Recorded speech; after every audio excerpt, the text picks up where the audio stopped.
Hi, I'm Jeff Alex, host of Living Well with MS, the podcast from Overcoming MS. Hi, I'm Jack McNulty, a professional chef and serious OMS foodie. Welcome to Ask Jack, a special Living Well with MS podcast series, where I'll be answering food and cooking related questions submitted by you, our Overcoming MS community. If you'd like to submit a question for a future episode of Ask Jack, please email us at podcast@overcomingms.org. That's podcast@overcomingms.org. And now, let's rev up our appetites and dig into this episode. Welcome to our second instalment of Ask Jack, featuring the prodigious culinary talents of professional holistic chef Jack McNulty, answering food-related questions generated by you, our community. Check out the show notes below that dig deeper into the topics covered in this episode. Set your dials to this station when Ask Jack number 3 premieres on July 21st, 2021, just in time to get great cooking tips for the summer, at least for our listeners in the Northern Hemisphere. Don't forget to submit your questions for Ask Jack by emailing them to podcast@overcomingms.org. If you haven't already, please consider registering at www.overcomingms.org. This way you can stay up to date on all the latest OMS news, including new programs and digital initiatives. Again, that's www.overcomingms.org. And look for the register button in the top right-hand corner of your screen. Now, on to this episode's topics and questions. So welcome, Jack. Thanks, Jeff. It's great to be back for another exciting episode of Ask Jack. Can't even say my name today, I guess. And to start with today, we're going to start with the topic of what shall I eat, which is a fairly broad topic, it could potentially. And first, we have a question from Annemieke, I hope I pronounced that correctly, in the Netherlands about peanuts. And it's quite a big topic, but for quite a small thing. In Dutch cooking, and in much cooking actually worldwide, but in Dutch cooking specifically, peanut butter sauce is quite common. To make the sauce, you use peanut butter. In stores, 100% peanut butter from raw peanuts is available and is unprocessed. But on the OMS website, it says that peanuts are defined as a ground nut, that's a nut from the ground rather than one that's been ground up, and not recommended due to their high saturated fat content. Some people replace peanut butter with sunflower butter, tahini, which is sesame seed butter, cashew butter, or almond butter, or a mixture of those. But I'm confused about the saturated fat and omega-3 or omega-6 content of these different nuts and seeds versus peanuts. Jack, is it really a problem to have some peanut butter from 100% raw peanuts, since we can also eat tahini, sunflower seeds, and cashew nuts? What a great question to get us started. It's a big question to get us started. Yeah, it is. It's an involved question. There's actually quite a lot to that question that we can dive into. First is the idea of peanuts. Are they really safe to eat on the OMS diet as opposed to other nuts? Then there's the question of saturated fats, omega-6 versus omega-3. Then there's the whole concept of nut butters that we can dive into. And finally, there's the whole idea of foods that have some sort of cultural significance, and if they play a role in our diet or something we should consider. So let's take a look at that. So peanuts is not actually a nut, is it? Exactly. So peanut is a legume. It's an underground legume. So it would be the same as a soybean or something like this. It's just grown underground as opposed to on a tree.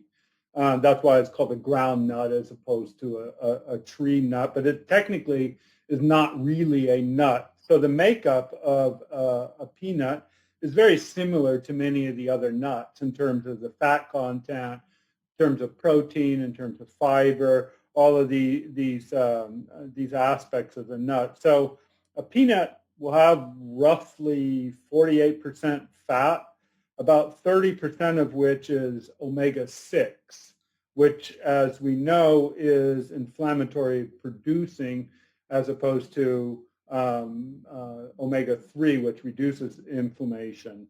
There is a relatively high caloric load when it comes to peanuts, as there is with all nuts. So it's something that we should all take into consideration in terms of any nut that you're eating. There's about 17 grams of fat or so per ounce, which is around 30 grams.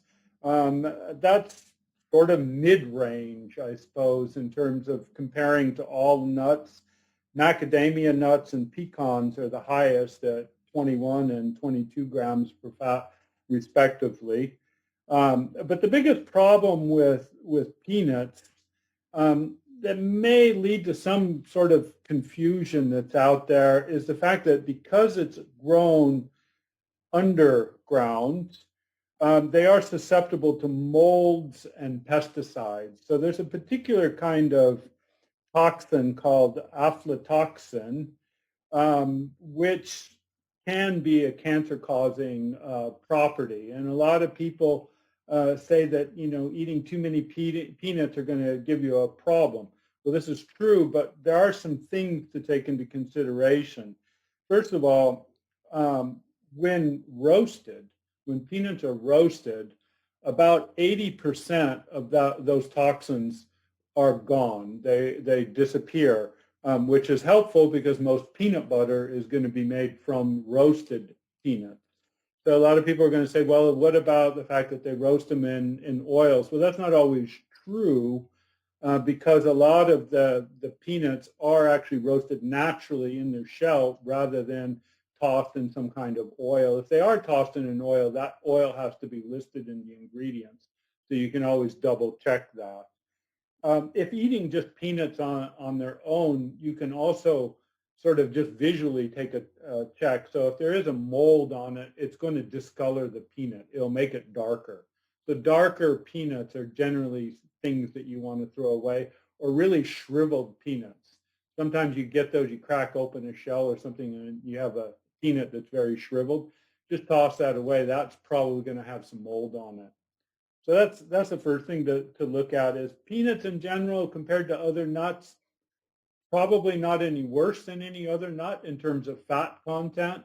There are some benefits with fiber and protein and certainly a lot of vitamins in peanuts. So on a whole, if you keep your consumption to say a handful or so several times a week, that's perfectly fine.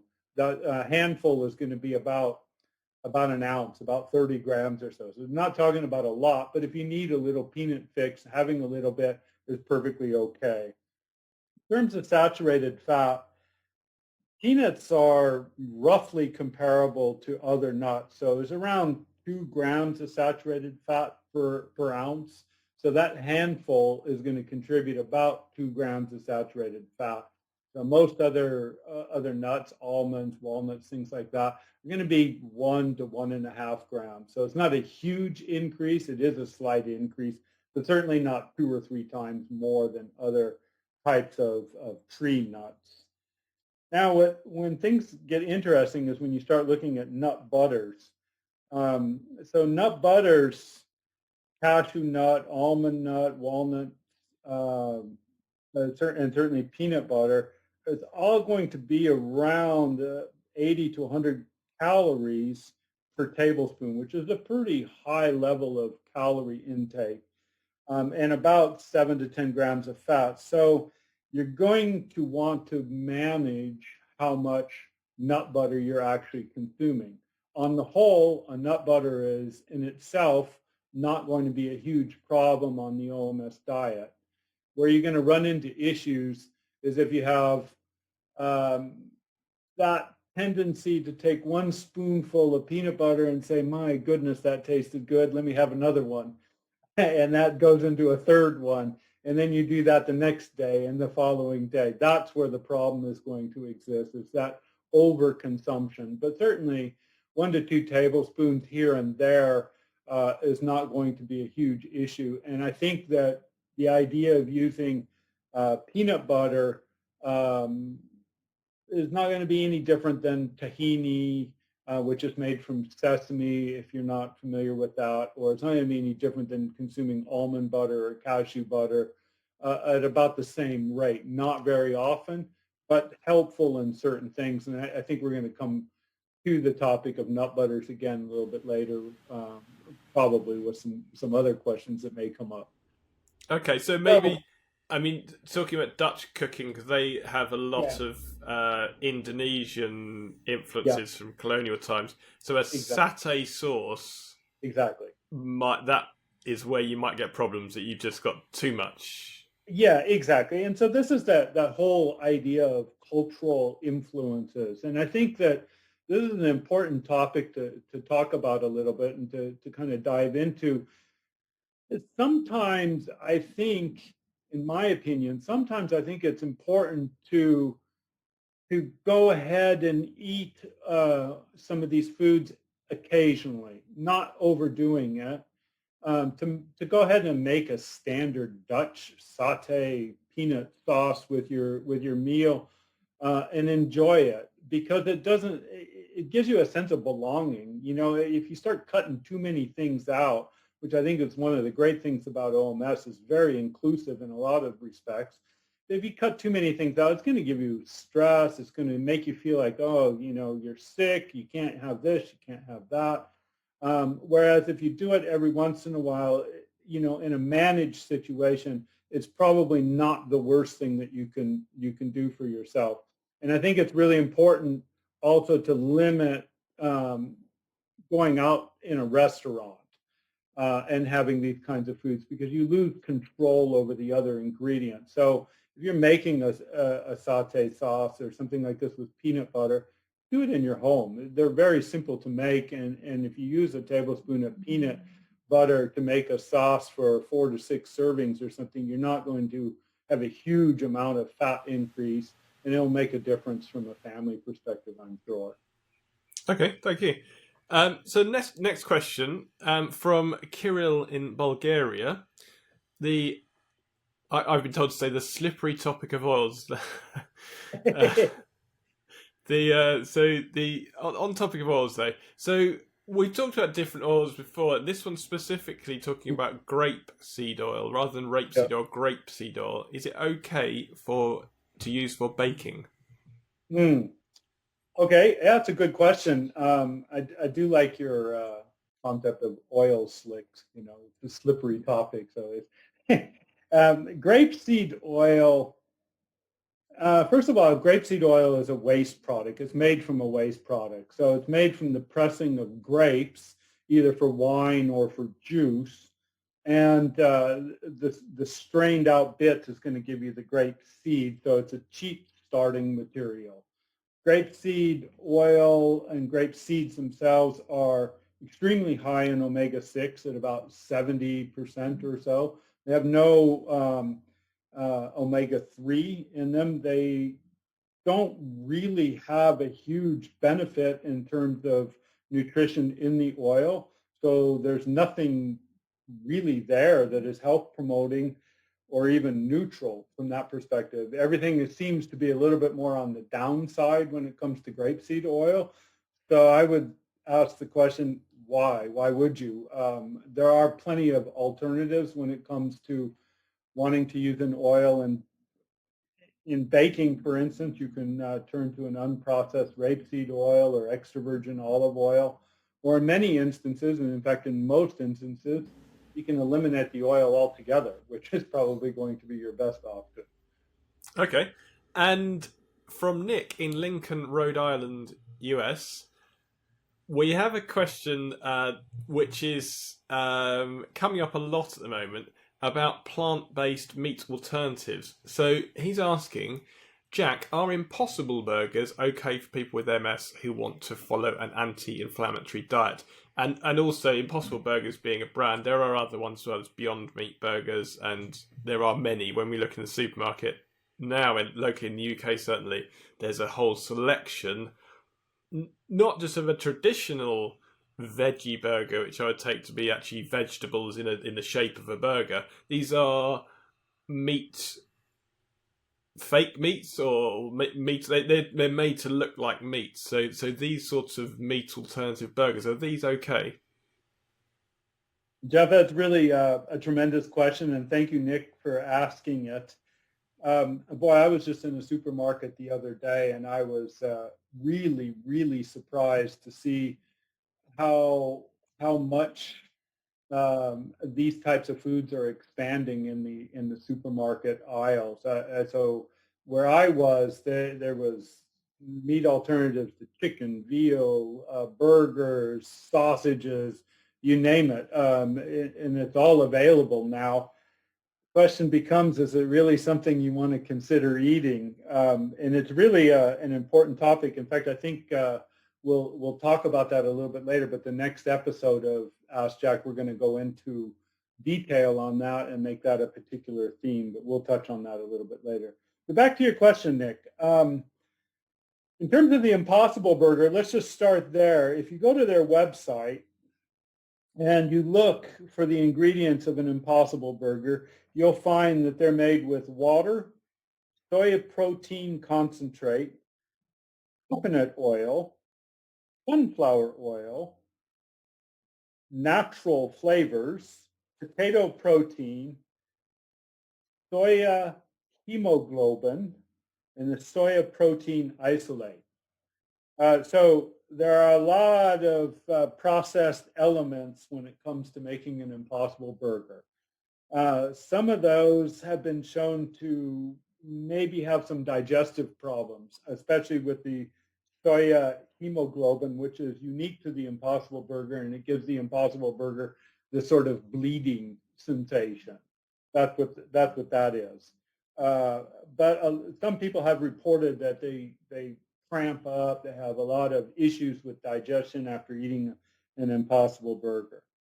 So I would ask the question to Nick in return, or anybody else considering eating an Impossible Burger. Are you doing this or wanting to do this out of pure curiosity, which is fine? Sometimes it's interesting to see what's out there, but it could be safer to eat a real burger in this case than something made with those ingredients. Are you wanting to do this because being invited to a barbecue or some sort of family get together where you're having what I call crossover foods? People can eat everything, and maybe you want to have something that's vegan, and everybody can take part in it. In which case, I would ask, are there alternatives to consider that wouldn't have these sorts of ingredients, or would you consider it a possibility to just simply make your own replacement in this particular case? Or a third alternative is this a real convenience thing? Do you want to go to your local Burger King and have a fast food Impossible Burger where you have no control over what's made in the buns, how that burger is actually cooked, what goes into the sauces, all of these sorts of elements? And so I think you would be really putting your health at risk by following this sort of practice of eating Impossible Burgers. Probably not going to do anything if you eat one. If you make a habit out of it, I would suspect that you're going to run into a lot of issues with it. Personally, I wouldn't recommend it. I don't see any upside when you look at the ingredients in the Impossible Burger as to why I would want to put that in my body. It certainly goes against the whole food side of plant-based whole food eating. Yeah, and then you got the whole coconut issue in there as well. Oh, there's coconut in there as well. Okay. Yeah, the coconut oil always finds its way into some of these ingredients. So another question onto canned foods. A question from Duarte in Poland. What's your view on canned legumes and fruits? Are there some to avoid, and if so, which ones? Yeah, Duarte, that's also an excellent question. Sometimes it's just great to be able to come home, you've had a busy day, and just say, I need to eat something fairly quickly, and you just pop open a can of chickpeas or whatever you have and mix them with some vegetables, throw everything together, maybe with some spices and whatnot, and have a very quick, nutritious meal. Personally, I don't see anything wrong with that. I've done it myself. But there are some downsides to consider when you're thinking about canned foods. And the biggest culprit in canned foods will have to do with BPA levels, which is the primary source for BPA in humans is with canned foods or processed foods. So if you can eliminate canned foods and processed foods from your diet, you're going to eliminate 90% of BPA exposure, period. And whatever exposure is in your body is going to drop rapidly, which is a good thing because it gets out of your body fairly quickly. And what is BPA? BPA is a good question. BPA is a chemical. It's often used in making plastics. So plastic bottles, things like this. So BPA in canned foods is with the lining inside of a can. And that chemical is used in those linings. So in my opinion, I think it's best to avoid BPA cans, BPA in cans. So if canned food is going to have no BPAs, they'll be very happy to market that and put that on their can. Alternatives are look for those same ingredients, especially with sauces like tomato sauces and things like this, in glass jars rather than in cans, or Tetra Paks. And Tetra Paks are not going to have the same sort of BPA problem that you would experience with can. Of course, there is another alternative, and that means you could make your food fresh. And just as a third path, how about frozen? So if I'm looking at corn, so sweet corn, yeah. So yes, I could have it fresh. So I just want to have a potato baked in the oven, quick lunch, with some corn in it, and I quite often have that. So if I do it with fresh corn, that becomes quite a big cooking activity to get the corn off the cob. Adds time, a lot of time. So my alternatives then are, I can get it from a can, or I can get frozen corn, and then I could reheat that. So how about the frozen as a third option? Is frozen food as bad as canned food? Well, I'm glad you brought that up. Sorry, this is not a proper question. This is my own question. Yeah, it is a proper question. We'll call this a question from our listener, Jeff. In this particular case, frozen foods are really good. So they have a bad sort of, what's the word I'm searching for? People think because it's not fresh that it's necessarily going to be, not as nutritious or not as tasty. Frozen foods are different. So frozen foods are often flash frozen shortly after harvest. I have some particular experience in this. I used to work in pea harvest when I was years and years ago, and I know that when peas get harvested, they get shelled immediately through the combine or the machinery that's taking them off the vine, and then they go quickly. And by quickly, I'm talking within an hour. They're flash frozen, and then sent off to the factory for sorting and packaging and whatnot in a frozen state. So those are actually more nutritious in most cases than fresh peas, which are often going to be a week or 2 weeks old before you get them. So yeah, many vegetables are made this way, flash frozen at the site or shortly after harvest. I have no problem with that. I would tend to want to go more towards organic when you're talking about frozen vegetables than your fresh vegetables. Okay, thank you for that. Yeah, Jeff will be happy with that answer. So moving on to helpful tips and cooking techniques. From Marie in the United Kingdom, a question about coconut milk replacements. She uses coconut essence and oat milk, but these don't quite hit the mark. So is there any recommendations? Well, Marie, I'm assuming this question is being asked from the perspective of someone that likes to make a curry. All the boxes are being ticked there in terms of, I want to do something that's going to have coconut flavor, and it's going to have to do some degree of thickening. So really, there's two parts to that question. There's the thickening element, and then there's the flavor element. Let me just break that down for a second. So what I do myself is I make a blend. that's very easy to make. I take 250 milliliters or about 1 cup of unsweetened soya milk. I mix that with 1 tablespoon of chickpea flour and 1 tablespoon of nut butter. And I told you we'd come to nut butter again at some point. And I mix that up in a little mini blender, and I use a little NutriBullet. I just blend it up till it's very smooth, and I work it into the sauce or curry or whatever I'm making um, towards the end of the cooking, and let it just kind of simmer for just a couple of minutes to thicken a little bit, move it off the heat, and then you get the thickening aspect to it. So the nut butter I tend to use is something more flavorless, like a cashew butter, but it's open. So if you're making a sauté sauce, like they do in the Netherlands, you can use a little bit of peanut butter in the same mixture and have that same sort of experience from the thickening perspective. Now, from flavor, coconut, of course, has a very distinctive flavor, one of which a lot of people really like.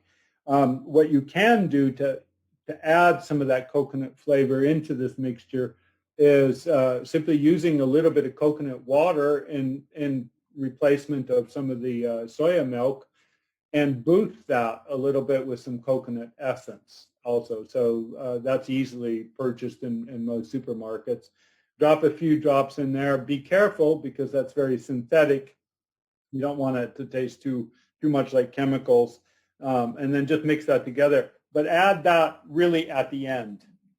Have those flavor elements at the end. The cooking or the heating will take away a lot of the natural flavors that you're going to get from coconut water or from the essence itself. So coconut water, that's the liquid from inside a Yeah, coconut. But coconut milk isn't, is it? It's coconut correct. milk made from the meat, if you like, of the coconut. That's correct. And that's the bit we need to avoid. Yeah, exactly. That's going to have a lot more fat in it. So coconut water has no fat in it. It's been stripped out. So that's really that's a drink that's, yeah, it's pretty neutral, really. It's rather expensive because it's a trend drink, but it's perfectly okay on the OMS diet because there's no fat to really consider there, and there's nothing else that's going to create any sort of inflammation or anything of that nature. Okay. And still on the coconut theme, a question from Anne in the OMS circle in Hertfordshire in the UK. What are some suitable substitutes for coconut oil in vegan recipes? Unlike coconut oil, olive oil doesn't always work due to being liquid at room temperature. So what do you think? Yeah, I'm guessing that Anne is asking this question from a baking perspective. So probably that's where the substitution is coming from. So coconut oil is often found, if you go searching around very long in the internet for vegan recipes, I imagine it's going to be something under 10 seconds before you find a recipe with coconut oil in it. It's all over the place and in most recipes. So there's a few things to think about on that. Anne is correct. It's not going to function the same way as olive oil because of the different fat levels. So coconut oil is primarily saturated fat. And that's why it's so effective in some of these recipes as a replacement for butter, which will work kind of the same way. The fat itself in baking is really important from a texture perspective. That's going to give you the cake-like or flaky-like consistency, such as if you're making something like a pastry dough or a cake. Or scone or muffin or something of that nature. So it's texture and moisture needs to be replaced, but also the aspect of what the fat does. So my recommendation on that is coconut oil is easily replaced with the usual suspects: unprocessed rapeseed oil, extra virgin olive oil, or in some cases, asking yourself the question, is the oil even necessary, and just eliminating it. Now, I've found that if you take your oil that you're going to use, for instance, I do this when I make a pastry dough with unprocessed rapeseed oil. I will use a lot less rapeseed oil, and I'll take a half or 1 spoonful of nut butter. There's that nut butter coming up again. And I mix it in with the oil, and that creates a mixture that's very similar to butter in that sense. It holds the oil together a little bit more, stops some of that leaching that might occur, and works quite well in terms of creating the texture. So that would be a good substitution for coconut oil. Thank you. And we have another question from the UK from Marie. On the subject of chips, in the UK, chips would be French fries in America, so chipped potatoes, if you like, or French fries. She never used to eat them, but her family, who also followed the OMS diet, often request them, and she hasn't succeeded to get them really crispy. So is there any helpful tips? Yes. Good question, Marie. So chips. Really crispy on the outside, nice and creamy and fluffy on the inside. That's really what that's the holy grail, I think, of chips or French fries. And there's a few things, when you're looking at the traditional way of making them, there's a few things that always need to be considered. First, the potato variety, which in most cases is going to be mostly starchy or somewhat more on the waxy kind of potato, not the ones that you would use for a salad, not necessarily the ones that you would use like as a baked potato.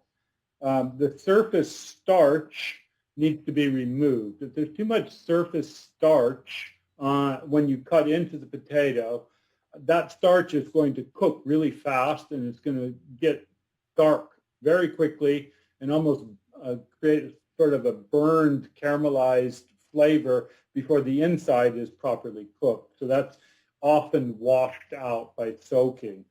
And then in a traditional way is the fat that's cooked, those potatoes are cooked in, needs to be primarily saturated. Of course, that's not necessarily a good idea on what we're doing.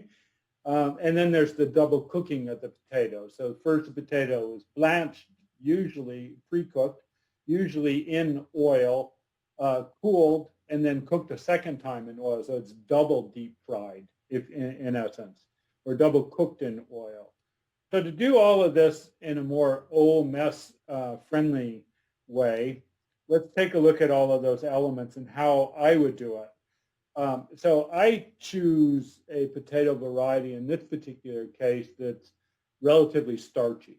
So I would want to use a potato now that you often use as a baked potato. Go ahead and cut that up. You can leave the skin on or take it off. That's your choice.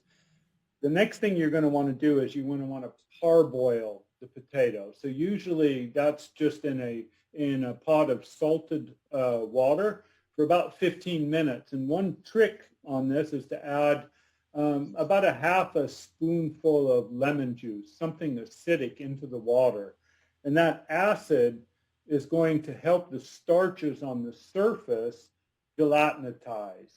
And that means when the starches start to heat up, they sort of expand a little bit, and there'll be more of that on the surface than in a non-acidic environment. And also the acid sort of helps prevent the potatoes from overcooking in case you forget to set your timer. So you remove the potatoes after pre-cooking. You can do this several hours in advance. Let them cool completely if you want, or if you're doing it right away, just go ahead and put them into a bowl.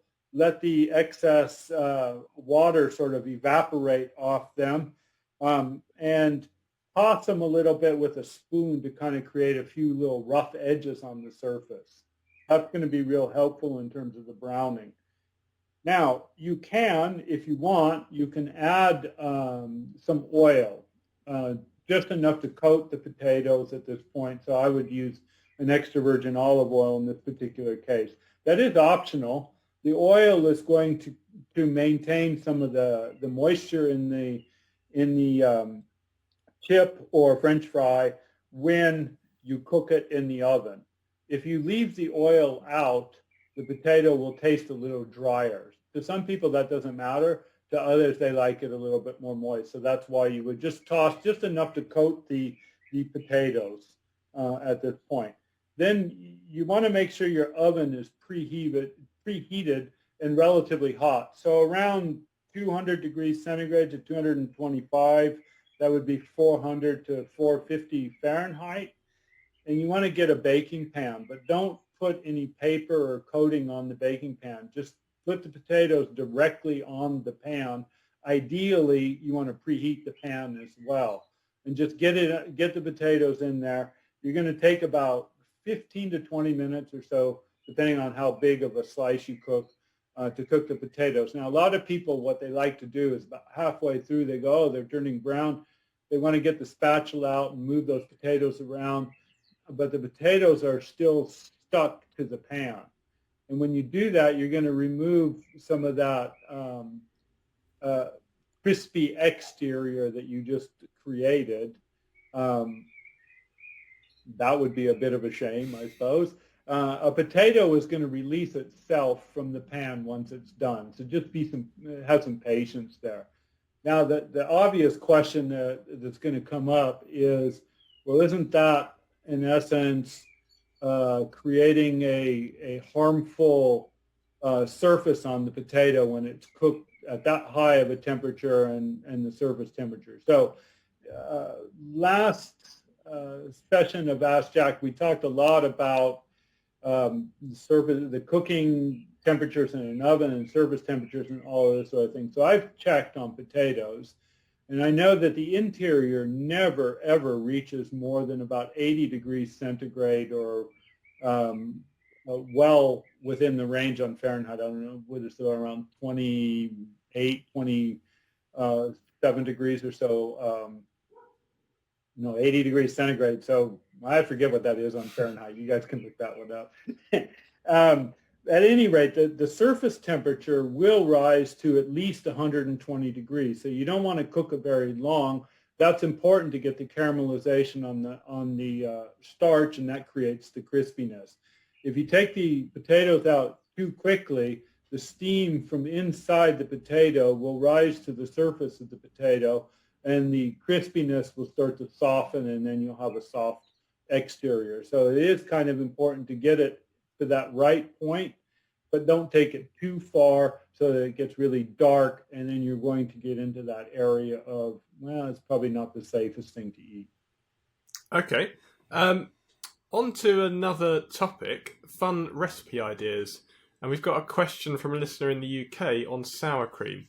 So how can you make sour cream at home in a whole food, plant-based way? Do you have any thoughts? Yes. I do this actually myself quite often. I do like having a little bit of the sour cream on hand.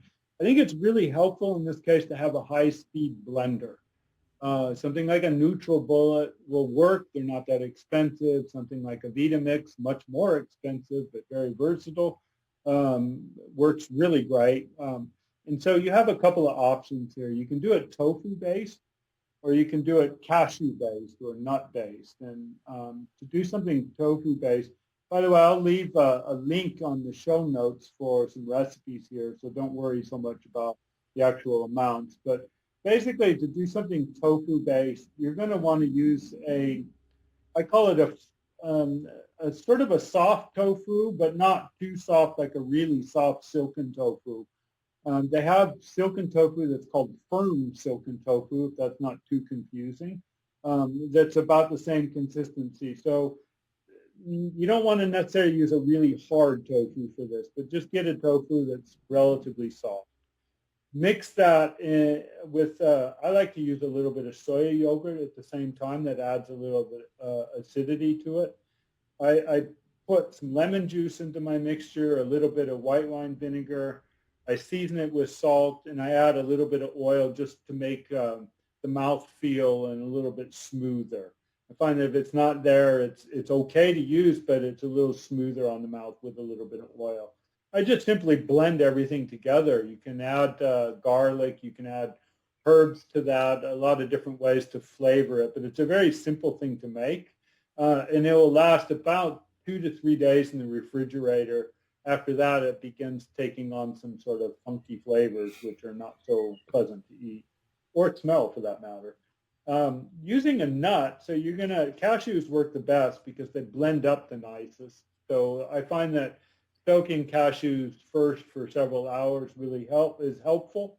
And then just go ahead and blend those with some water, maybe some kind of nut milk instead of water, so like a soya milk or something of that nature. And again, I just use a little bit of yogurt, lemon juice, and season it with salt. Sometimes a drop or two of vinegar is helpful. And then you're left with a very nice sort of creamy dip as well. It won't be as substantial as the tofu base, but actually quite tasty in that sense. And then, of course, you can use something like tahini or a nut butter. Again, the nut butter comes up in the conversation. And mix that with water, with lemons or vinegar, and add some spices to it. And that makes a very nice, not completely like a soy cream or sour cream, but something very enjoyable to use as a replacement for sour cream. So now on to something that's a particular question for people in the UK, Yorkshire pudding, which is a traditional part of the British Sunday roast dinner. So Anne from the OMS Circle in Hertfordshire wants to know: do you have any recipe suggestions for OMS compliant Yorkshire puddings which replicate as near as possible the original, in which the batter contains eggs and fat?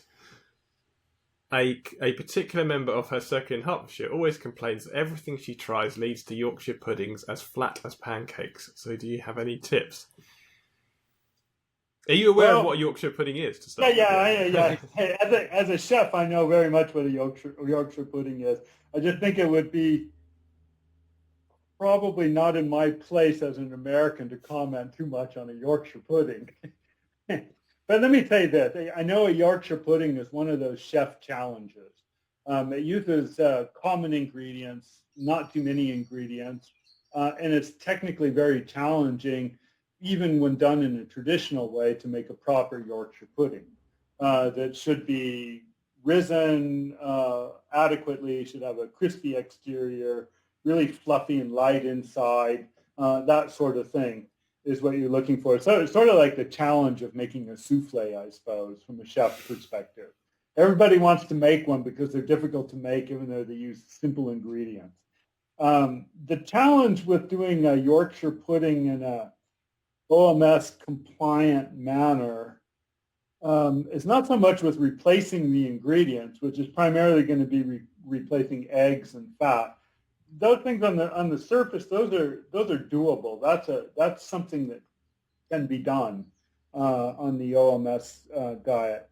The real problem is that a proper Yorkshire pudding is more or less going to be deep fried in sort of like a muffin tin or some kind of shape like that, which is where you're going to run into the issue. And that's where the crispy exterior really comes from. To make something like a Yorkshire pudding, you need to make sure that the oil is very hot in your tin before the batter goes in there, and it instantly seizes up, and away you go with making a Yorkshire pudding, and getting it into the oven and all of those sorts of things. There are some ways to do it in a vegan manner. I don't make them. I'm probably because I'm American and not from York. But I will go ahead and in the show notes, I'll post a link that talks all about Yorkshire pudding and how to make it in a vegan manner. I found a pretty good site that gives a good explanation on both cases. And so maybe with that will help you on your path. But personally, I think it's going to be always a difficult recipe to recreate, just because of that issue with the fat that's going to go into the muffin tin. Yeah, I mean, I cooked a mean Yorkshire pudding in my time, and the ingredients are very very simple. 1 egg, 3 ounces of flour, 5 fluid ounces of milk, I think, but it was the tray, which was like you say, cake tin tray. it had quite a lot of oil in it, and it was heated completely. So when you put the batter into it, it was almost like deep frying. When it went in, it sizzled, and that was the key to it. It was a lot of oil, and it was very hot oil. So yeah, I've never done them since. Yeah, it may be, unfortunately, one of those cultural dishes you're going to have to take a pass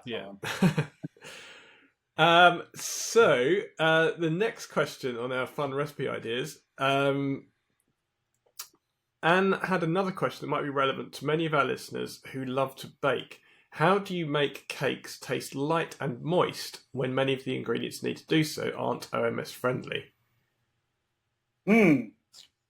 That's an outstanding question. I think, Jeff, we'll probably talk about this later, but maybe we should make one of our future episodes solely on vegan baking because there's a lot to go into on that particular question. Let me give the abridged answer to get us started and maybe point you in the right direction with some of the show notes that we'll be including. So in making a cake taste light and moist, there's a few things you're going to want to do in an OMS environment. First of all, and this is the one thing that drives me crazy as an author of recipes, when I know someone's making a recipe, they'll read through the recipe and then they'll just start putting things together and without looking down the road and trying to think about everything like, did I turn the oven on? You make your whole batter and everything and you realize that the oven's not on. This is going to be very important in making OMS type cakes. Just make sure that some of those things like the oven is really preheated. By preheated, meaning do that about a half hour in advance at least. And that's the very first thing I would do. The second thing is, are there things that you can make ahead of time, like buttermilk? A vegan buttermilk, for instance, is often used in baking. And so that's a simple mixture of soya milk and a drop of lemon juice or vinegar. So, but for that to really take effect, it needs to sit for about 15 minutes off the side. So just do that and get it off the side and let that do its thing without having to do it really at the last moment. So that's the first thing, is just making sure everything is prepared and you have everything on hand. The next thing is to really consider your leavening agents. So a leavening would be how the cake is going to rise. Typically that's done in cakes, that's either done with baking powder, baking soda, sometimes a combination, or eggs. So baking powder and baking sodas require a few things to think about. If you're using baking soda reacts with acid in a mixture. So that's why buttermilk is often part of it. That's acidic. And the baking soda needs that acid to actually react, create bubbles, and that's what makes everything sort of rise up a little bit. But that works immediately. So once you make your mixture, you got to get it into your pan. You got to get your pan into the oven immediately. There's no time to let it just sit on the counter and wait for your oven to preheat. Baking powder, on the other hand, you can let kind of hang out for a little bit, but not too long. So that's just something to consider. So replacing eggs is another issue with cake. How to do that? An egg in a cake recipe is typically going to do a few things. So it's going to it has fat. So the fat in the mixture is going to create the texture, or help create the texture, that flaky cake-like texture. It's also going to provide some degree of leavening through the egg white aspect of the egg. And so when you're thinking about replacing an egg, there are several things that you can do. So a lot of people say, well, you can do it with a flax egg by mixing flax seeds, ground flax seeds with water. And that's going to help with binding, but it's not necessarily going to do anything with rising or leavening. You can do things with mixing vinegar with baking soda, which we just talked about, that's really going to help, and that will help replace the eggs.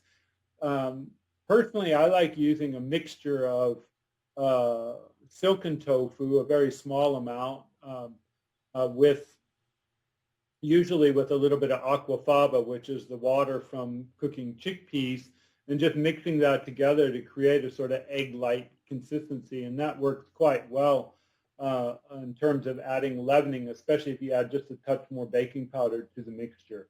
So that helps in terms of the leavening.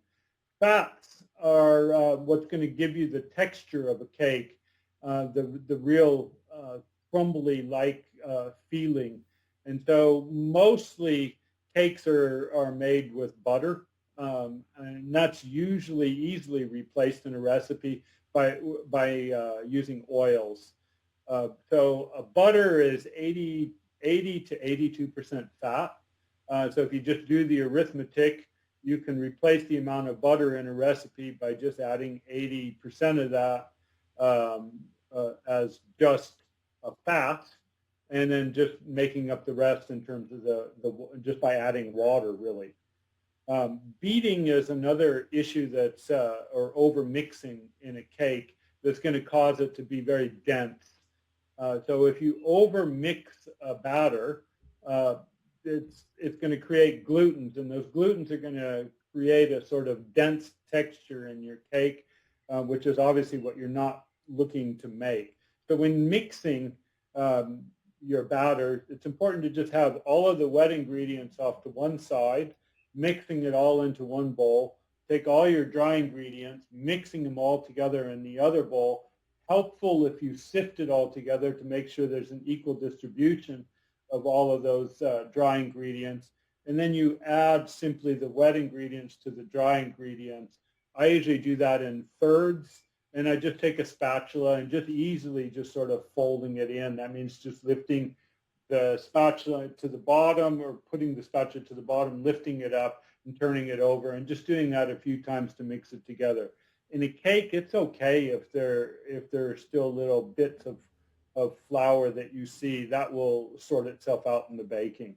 So what you want to avoid is just using a mixer or over mixing that. And then finally, what causes a lot of problems for people is they tend to undercook cakes in an OMS environment. So that means they take them out of the oven just too soon. And that will create just quite a dense sort of cake. It's very easy to check. Just drop a knife or a toothpick in the middle of a cake. Comes out clean, it's fine. If there's any moisture to it, you're probably going to want to leave it in the oven for another 5 minutes or so. Okay. But again, there's actually quite a lot that we can talk about in terms of how to create a really light and moist kind of cake. But those tips will help you get started. Brilliant, thank you. And for a last question, and end this episode on a crunchy note, do you have any recipe ideas for gluten-free crackers and snacks, or anything savory that packs a crunch? Yeah, and again, we'll include some links in the show notes on this, rather than just going through an actual recipe here on the podcast. Certainly corn tortillas. People overlook tortillas in terms of their versatility. It's very simple to make, and you just need the right kind of flour to do that, and it's just basically just mixing that with water. But the real important aspect of making a nice crispy cracker is rolling them out nice and thin. And just the tip I would have for that is just get a piece of parchment paper or baking paper, put your dough on it, roll it out with a rolling pin, get it as thin as you possibly can at that point on the paper itself, then put another piece of paper on top of that and roll it even thinner. Just get it as thin as you possibly can in between two pieces of paper. Transfer that paper all onto your baking sheet, and then just remove the top paper before you actually bake it. It's always a good idea to sort of score the crackers into rounds or triangles or rectangles, whatever shape you want. before actually putting it into the oven. By scoring, that just is putting a knife through the dough at least halfway through. It's not necessary to go all the way through. That way, when you take them out of the oven, when they're done, they just easily break at that point where you cut them, and then you have nice portions on there. That and baking them, 10 to 15 minutes at 200 degrees centigrade, 400 degrees Fahrenheit, depending on your mixture, is usually enough to get a nice crispy cracker. The fortunate aspect with doing gluten-free is gluten is not necessary in most crackers. So you're already at an advantage. You just use your imagination, use a lot of different flours, mixing it with the right amount of water to the point where you create a dough that you can just roll out. And there you go. You can add whatever kind of flavoring you want in there. There's a lot of different variables out there. Okay, brilliant. So thank you very much for giving us your expertise again on this episode. And we look forward to having you back for Ask Jack number 3, which will premiere on July the 12th. Thanks, Jeff. And thanks to everybody for their great questions. Be sure to get your next questions in for our next episode in the summer. Again, we're going to just try to create a little bit of a theme program with meat alternatives, grilling, and picnics. So if you have anything in those categories, feel free to send us an email at podcast@overcomingms.org. Thank you very much. Okay, Jeff. Thanks very much. Thanks for listening to this episode of Ask Jack, the special 5-part series where we dive into questions from our OMS community about all things food. Please check out this episode's show notes at overcomingms.org/podcast. You'll find all sorts of useful links and bonus information there. If you would like to submit a question for a future episode of Ask Jack, please email us at podcast@overcomingms.org. You can also subscribe to the show on your favourite podcast platform so you never miss an episode. Ask Jack is kindly supported by a grant from the Happy Charitable Trust. If you would like to support the Overcoming MS charity and help keep our podcast advertising free, you can donate online at overcomingms.org/donate. Thank you for your support. Ask Jack is produced by Overcoming MS, the world's leading multiple sclerosis healthy lifestyle charity. We are here to help inform, support and empower everyone affected by MS. To find out more and subscribe to our e-newsletter, please visit our website at overcomingms.org. Thanks again for tuning in and see you next time.